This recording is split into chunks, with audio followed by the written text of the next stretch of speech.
What's going on, everybody? Today we're going to be reviewing my 2019 Honda Pioneer 1005 Deluxe.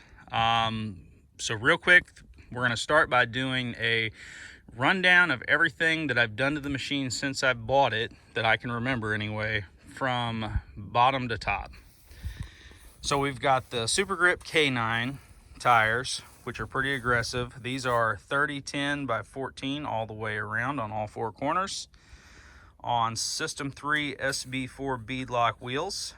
We've got Super ATV 1.5 wheel spacers in the back, 1 inch in the front. We've got the Super ATV arched A-arms on the front and back, as well as a full trail armor skid plate. Coming up to the tailgate, we've got the American flag Honda tailgate logo from Creative UTV Graphics. A set of booger whips for night riding. The dual backup light kit from HondaSideBySide.com. The Honda OEM roof. Honda OEM mid panel.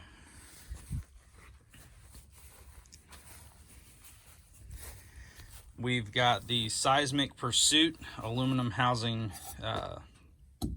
side mirrors, the Seismic Halo rear view mirror, Super ATV front windshield, PBR switch plate. We got a dual voltmeter for our dual battery setup, USB charging. We've got the work light harness kit from HondaSideBySide.com. Upgraded rocker switch for the whip lights. Upgraded rocker switch for the winch.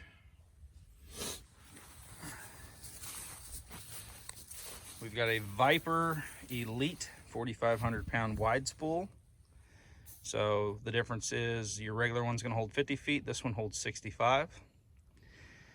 The Honda Add a Light Bar kit, which plugs into the harness that goes to your dimmer switch. So when you turn your lights on bright, that light bar triggers off that and comes on. Saves you a dash switch.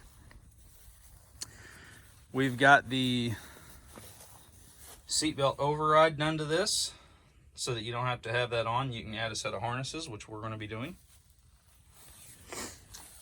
And I'm sure that I'm forgetting something, but that's what we've done so far. Now, just a general review of the machine. On a scale of 1 to 10, what would I say that it is?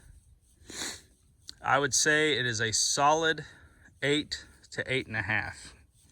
And I'm a Honda fan. This is my third Pioneer. I started out with a 500, then I bought the 704, and then stepped up to the 1005. So let me tell you some of the things I like about it. The power steering is really good. There's no negative feedback through it. You know, when you turn the wheel, it goes. It just feels smooth, just like a truck or a car or something like that. The headlights are really good. They're exceptionally good compared to a 500 or a 700 series because they're LED dual row. So, and you've got high and low beam, where on the 500 and the 700, you just, when you turn them on, what you got is what you got. I feel like the brakes are really good on it. They don't squeak. I've gotten mine fairly loaded up with mud. As you can tell, we've been going through some spots. They feel really good. The four-wheel drive works really good in it. Never had any trouble with it. We go a lot of places in turf mode that we had to have four-wheel drive in our 704. Suspension wise, I like the self-leveling shocks. The sock shocks in the back, they're pretty good. It's a pretty quiet machine. It has a little bit of noise that can be a little bit of annoying, but nothing that you can't get past. The transmission, I like having the dual mode. I can use automatic, I can use manual, sport mode. Once you upgrade to 30s, if you're going to be running around in high, sport mode, if you're going up and down hills, that's really what you want to select. That works pretty good for me.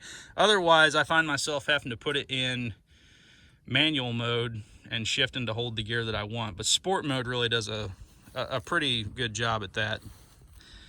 So, you know, all in all, the drivetrain, I mean, it's solid. It really pulls well. It does a good job. So the negatives, some of the drivetrain noise, that would be one of my number one things. It just, there's nothing wrong with it. It can sound a little chattery at times, not all the time. Nothing that you can't get past. The fit and finish on it is, I would say, a 9 out of 10. Honestly, it's really good. A couple areas that Honda needs to address. For one, the doors. So I shopped all over, and this is a 2019. I bought it November last year. You know, I got a really good deal on mine. But some guys are paying $18,000 for these. And when you pay $18,000 for a machine, and the MSRP is like slightly above that, you don't expect to have your doors fit that loose. I mean, to me, it's kind of ridiculous for the price, and I think Honda could do something a little better there. Otherwise, if you don't get that door latched, I mean, tight, that thing will rattle. And as these wear over time, they're going to do that. Now, we've got RB3 door bushings for the front and back. We just haven't put them in yet.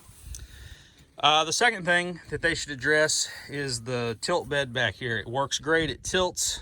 Not had any trouble with that. But if you look back through, go to my channel, there's a video, I think it's Honda Pioneer 1005 bed fix. Before I took the fuel hose and got down here in the latch system, you could take this thing and you could just shake it. And I mean, the whole time you'd be riding like across the field, I mean, it would just like chatter and, you know, go back and forth. And so, you know, the fit and finish needs a little bit of work. The drivetrain could be quieted down a little bit, but those are the only negatives, really. I mean, I like everything about the machine. I mean, it's done everything that I've asked it to do so far. You know, pulling trees and things like that. Just does a really good job. So anyway, I hope you guys like this video. If you have any comments or questions, please post them below. Please hit the like button. Please subscribe. We're going to keep putting these videos out. Be looking forward to, we're going to do a more in-depth review of the Super Grip K9 tires. We've not got to take them to Windrock or Royal Blue, but we do have a Royal Blue trip coming up, as long as the coronavirus does not cancel it. So we'll see, and even if it does, we'll probably go to Windrock here at some point this summer. So until next time, keep the wheels rolling, guys.